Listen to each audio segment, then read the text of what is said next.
Hello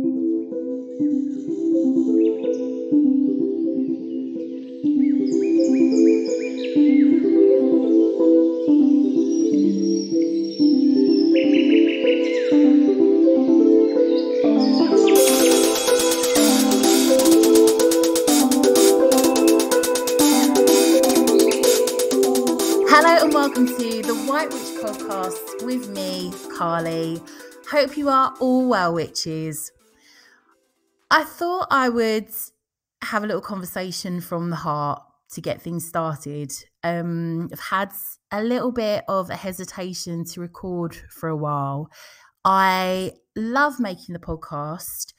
I sadly had a couple of knocks. I had a couple of trolls, and instead of doing the rational thing of just thinking on all of you lovely lot and all of the wonderful feedback that I get, I internalized it.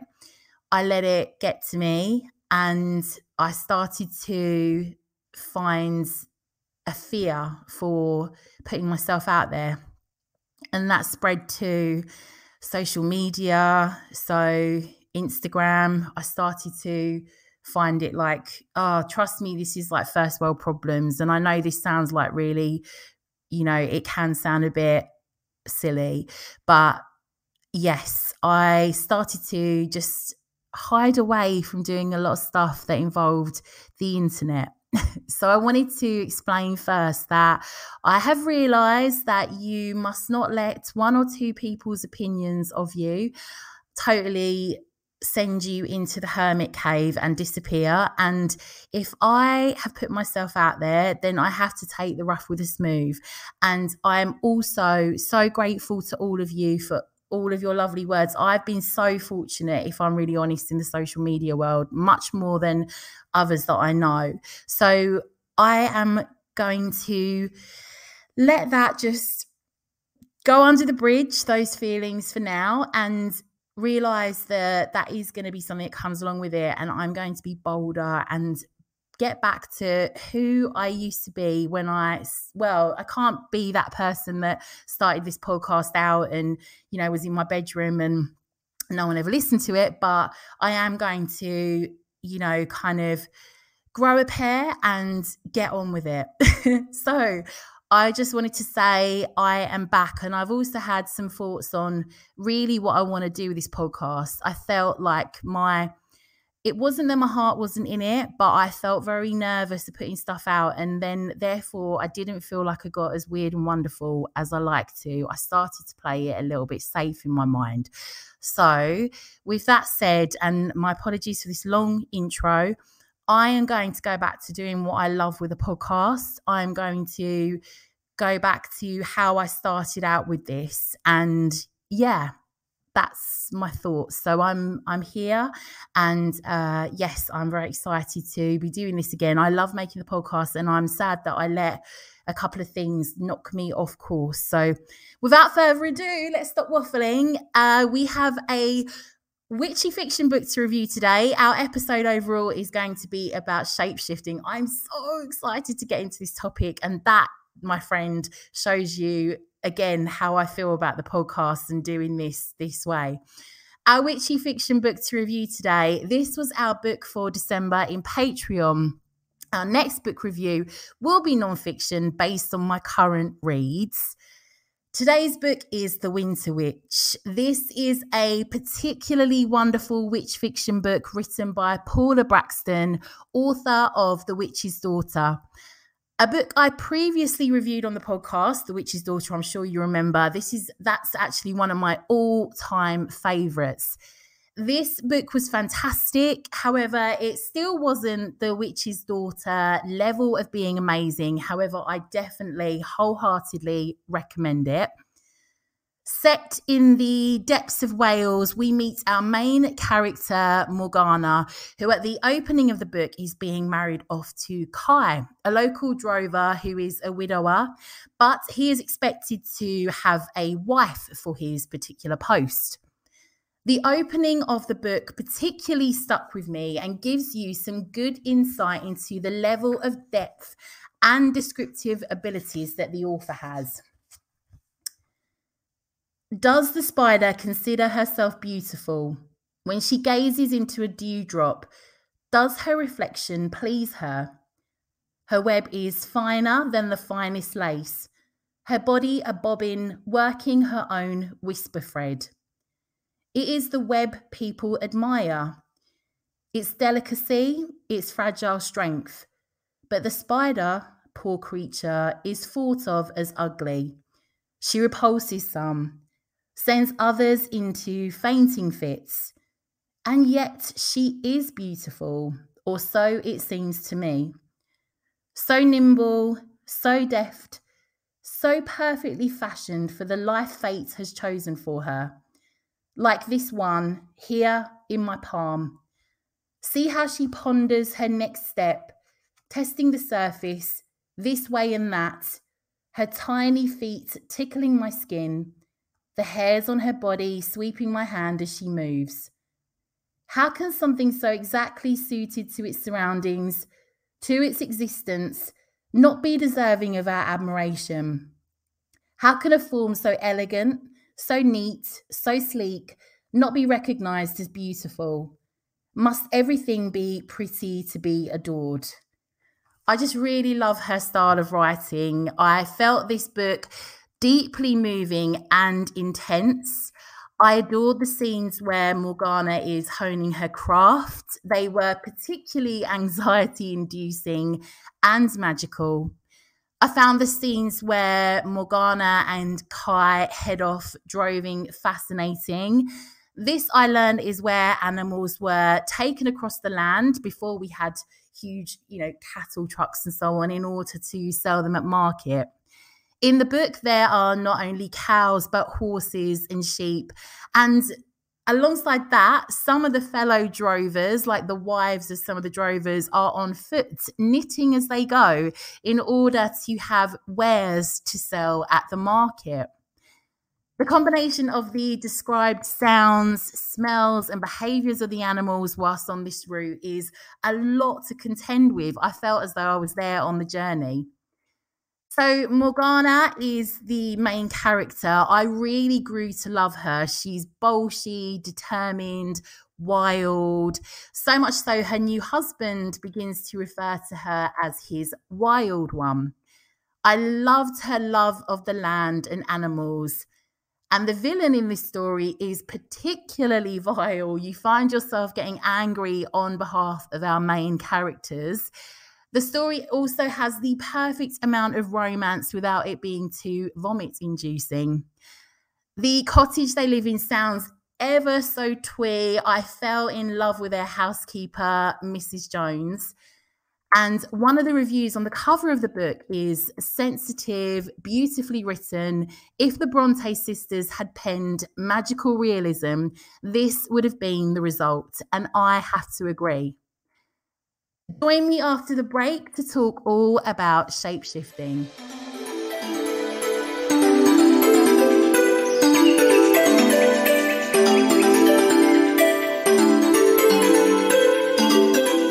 Welcome back. So before we start talking about shapeshifting, I thought I would just mention a witchy film I saw recently. I don't know who I think I am doing film reviews, but it is incredibly witchy. And if you enjoyed the film Witch, I feel you might enjoy this one. I felt it was almost like a British version. It's not a copy in any way. The storyline isn't similar, but the filming, like aesthetically, so on point. I believe it was directed by the guy that does the Poldark series, and wow, he made it witchy as.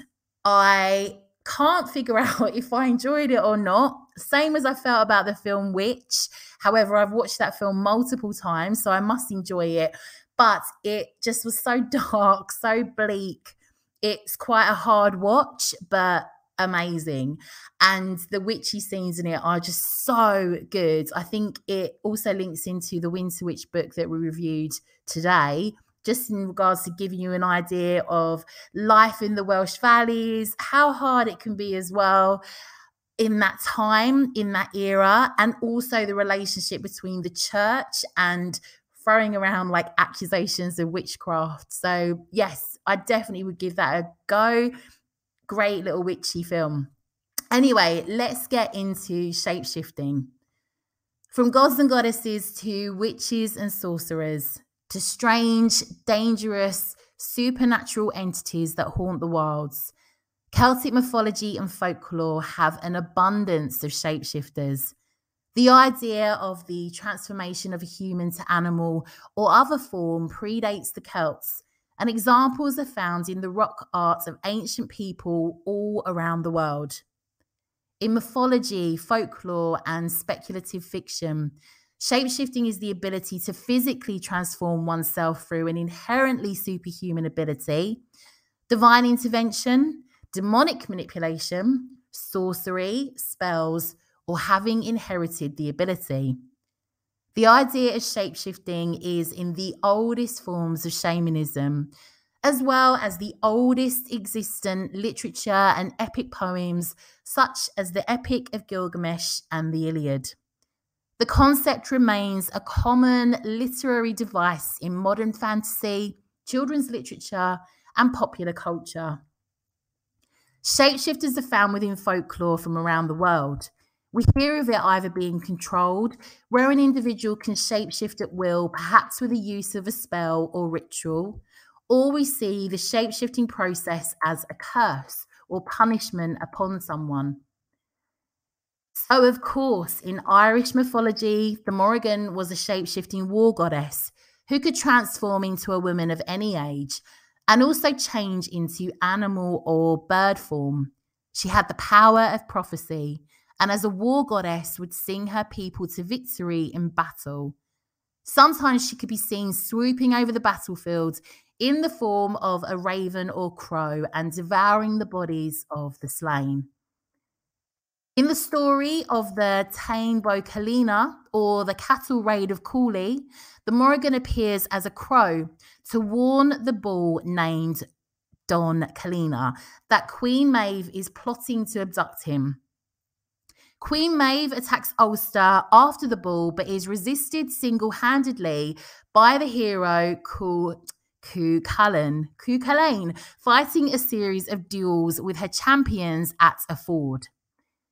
In battle, Cuchulainn undergoes a spectacular change in his form, described as a rheostrad or warp spasm that sees his body twist and contort into the most grotesque and fearsome appearance, terrifying his opponents. So, in between the duels, the Morrigan appears before Cuchulainn as an attractive young woman seeking his love and offering her help.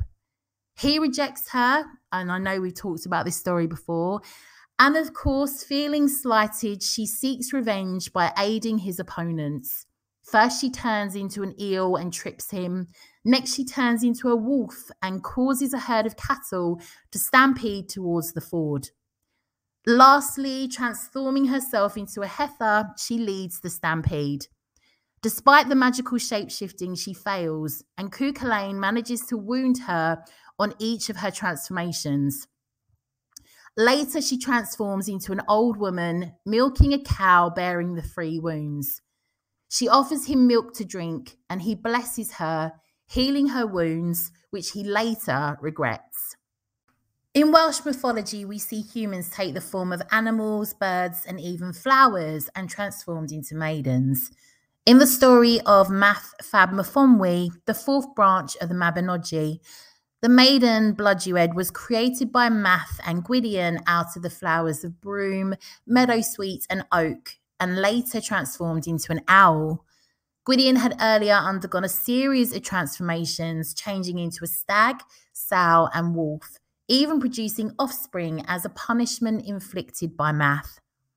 Arguably one of the most exciting and extraordinary examples of shapeshifting appears in the story of the birth of Taliesin and Cerridwen. Kelpies are a different kind of entity in Scottish folklore. They are dangerous, supernatural, horse-like entities with shapeshifting abilities that dwell in rivers, pools, and lochs. According to tradition, lone travellers sometimes encountered them lingering near watery places. They often take the form of a beautiful maiden or horse, but can also adopt other guises, such as that of an old man. One sign of their true identity can be revealed when waterweed is noticed entangled in their hair. A folk tale from the island of Barra tells how an amorous male Kelpie transformed into a handsome young man hoping to seduce and marry a local girl. While the young man was sleeping, she noticed he wore a silver necklace, which was really his bridle. She removed it and he transformed into a horse. The girl took the horse to her father, who was a farmer, and he put it to work for a year. When the year was up, she took it to a wise man, seeking his advice. He advised her she must give the silver necklace back, which she did, and the horse transformed back into the handsome young man. The wise man asked the younger man if, given the choice, he would prefer to live as a Kelpie or a mortal man. The young man asked the girl if she would be prepared to marry him if he kept his human form. She confirmed that she would, and the Kelpie chose to be a mortal man and married the girl.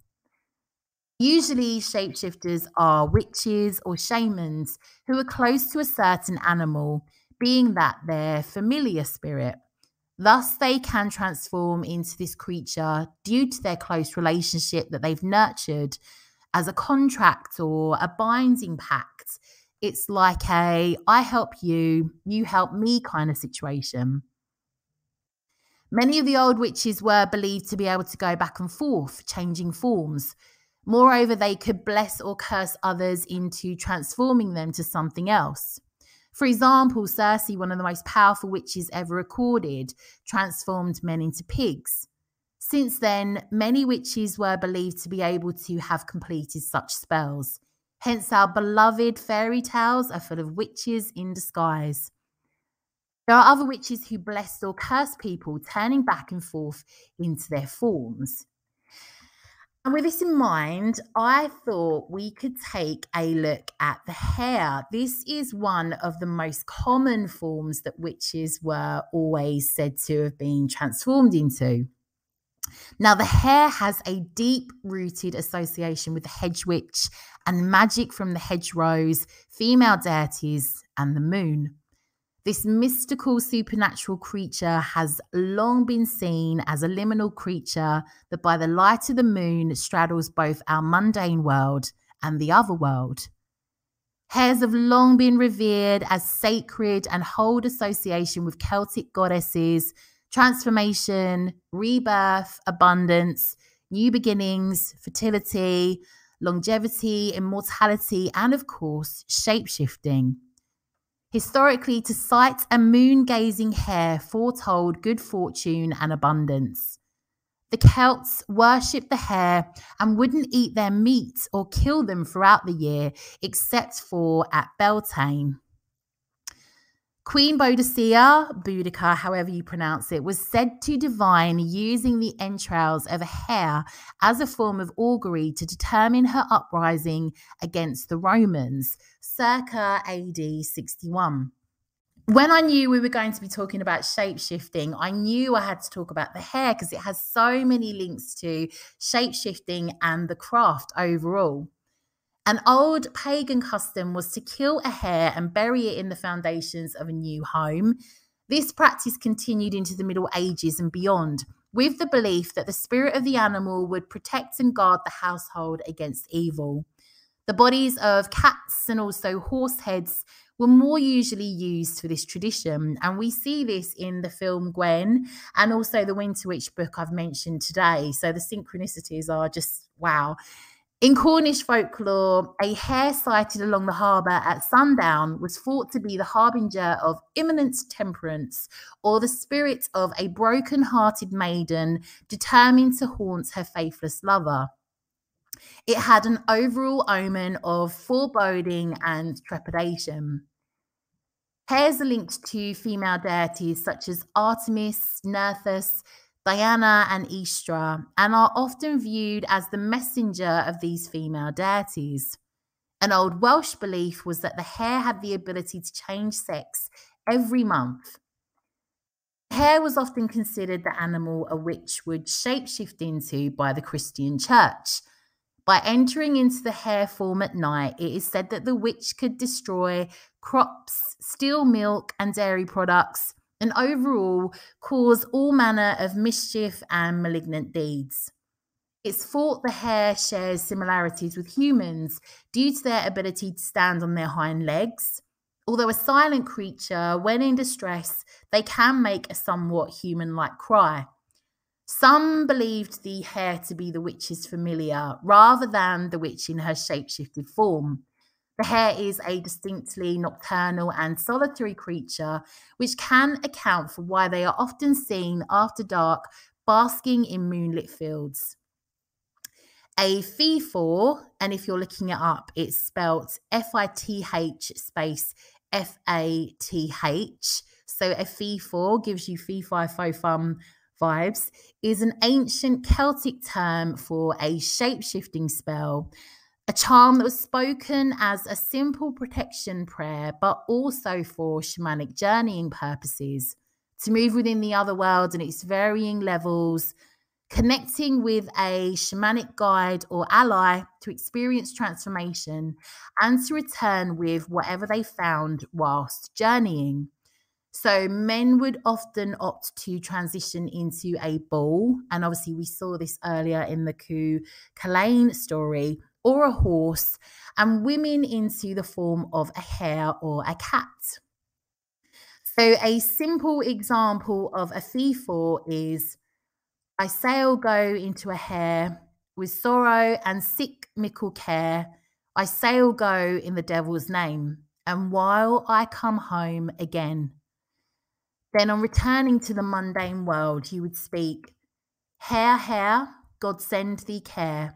I am in a hare's likeness now, but I shall be in a woman's likeness even now.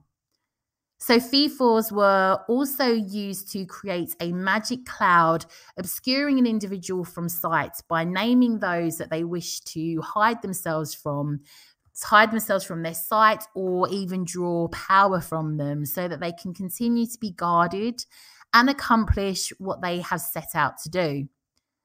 So the Fith I read out to you was spoken by Isabel Gowdy. You may remember that name from the Nick Nevin podcast episode we did. Now, she confessed to practicing witchcraft in Scotland in 1662. Isabel claimed she would enter the fairy realm using this Fith to meet with the fairy queen Nick Nevin, using the form of a hare as her protector and guide. The hare was seen as her magic form, or her faery, to carry out bidding within the other world. And Fiths are testament to how shamanic practices run through the heart of the old ways, calling in help or assistance from spirit allies, swapping our human form and knowledge for our spirit allies to enter the other world. So I found a very interesting article on Tumblr by somebody called TipsyCad147. I'll try and link it in the show notes. I did have some problems trying to go back and find the article again, annoyingly. So here is some of the information that I came across. I just want to credit them. It's one thing to magically disguise in some other form, other human or other creature, and another to actually become something else. The first path, the illusion, is called a glamour, and the other path is called shapeshifting. There are many ways proposed in several ancient and modern books to turn into another form of existence. Many modern authors argue that there was never an actual shapeshifting. Although it may feel real, it probably wasn't. So what was it? Well, some witches project in the astral realm and make their astral bodies so thick that others can see and interact with them in their chosen form. In other words, witches performed astral projection and selected a different appearance, for example, an owl. While still an astral body, they interacted with others, giving the impression of shapeshifting.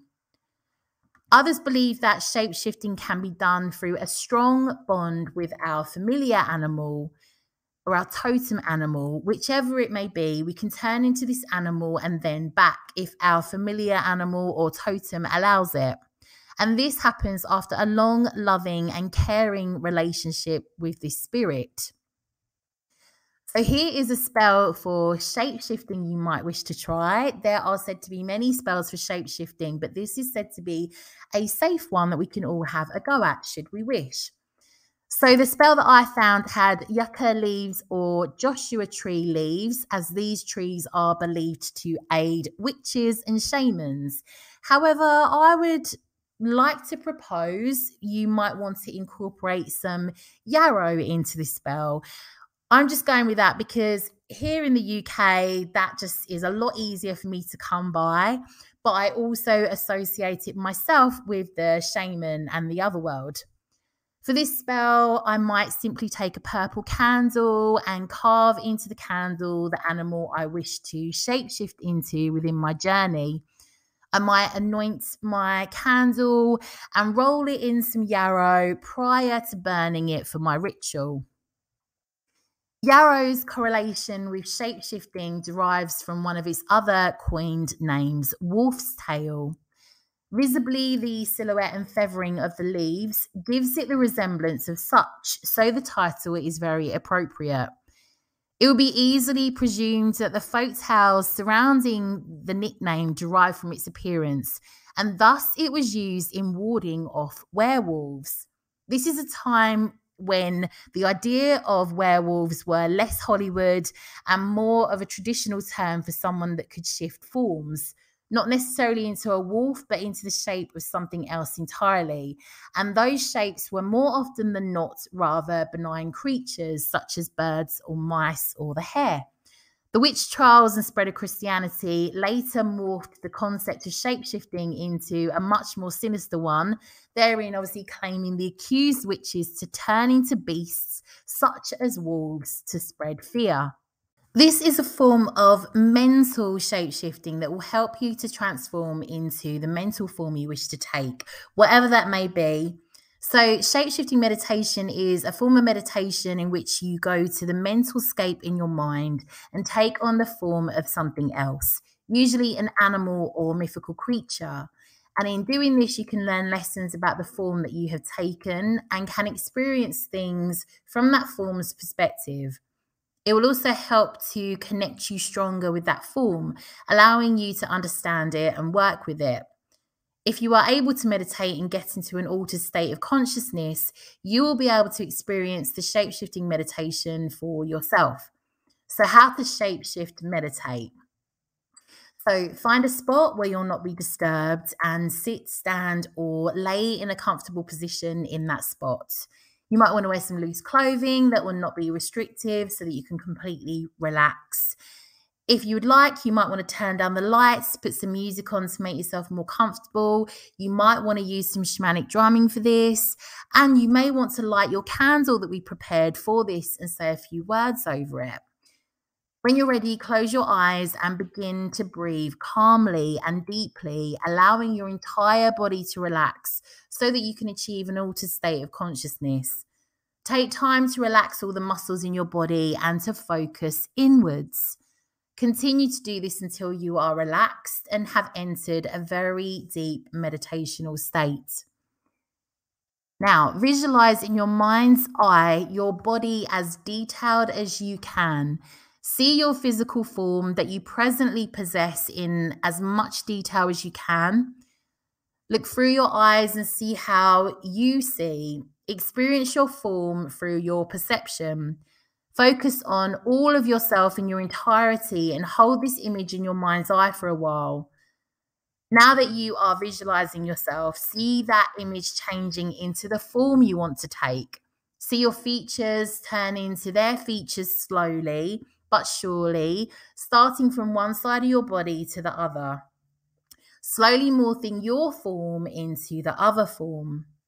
Remember to take the visualization slow and to do it as detailed as possible until you mentally feel like you have taken the complete form of what you were looking to take.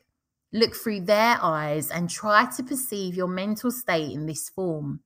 Try to connect on every level with this form in order to become mentally and spiritually the form. Once you've taken on that form and the mental behaviors of that state and experience the world through their eyes, see what you can learn from, like, whilst you're in that form. See as how that form feels, urges that you might have, or anything other than you might be able to experience only in that form. In this state, you would also be able to create a mental environment in order for you to run around and experience that form. This would be such things as, for example, imagining a forest around you if you took the form of a deer or a wolf, so that you could run around the forest and experience what it's like to be them for yourself. So this is where the bulk of the meditation happens, where you experience the form, learn, and have fun. Focus upon the state and continue to allow it to flourish. You can do this as long as you would like to experience the form. And when you are ready to come out of it, you can move on to this next step. So all you then need to do is imagine your form going back to your original form. And I would say do this gradually, same as you did moving into the other form. So if you're still with me, then open your eyes in order to come out of it. Once you, like, from there, you go on with the rest of your day with that knowledge and the experience that you have had. You might want to make sure that you kind of have like some grounding following that. So maybe like a nutritional meal, or if you can sit by a body of water, or just anything to kind of bring you back to this mundane world. But that's quite intense. So you might want to have a go and see how that feels. So that was quite, we went quite, weird and wonderful today, and I'm absolutely here for it. So that brings us to the end of today's episode. I hope you have enjoyed this episode. I've enjoyed making this, actually. I've had a lot of fun. If you like the content I make, I have a book that I've written called The White Witch's Book of Healing. I have a Patreon called The White Witch Coven. Our theme for the month of February is fairy witchcraft. Within that, you'll receive grimoire pages for podcast episodes that you've heard. So there'll be one on there for today's episode. But we also have our monthly meditation. We have our fairy tale. We have our herb pages, so a deep dive into certain herbs. We have our Patreon podcast episode, monthly workshop, and you have our witchy community. Within that, we have our literary witches coven, where we all read a book together for each month. And yeah, come over and join us on there. It's £6 a month to sign up. You can cancel at any time. You can find me on Instagram at The White Witch Company, also Facebook, The White Witch Company. And yeah, hope to connect with you. Have a great rest of week, witches. Sending you lots and lots of witchy love.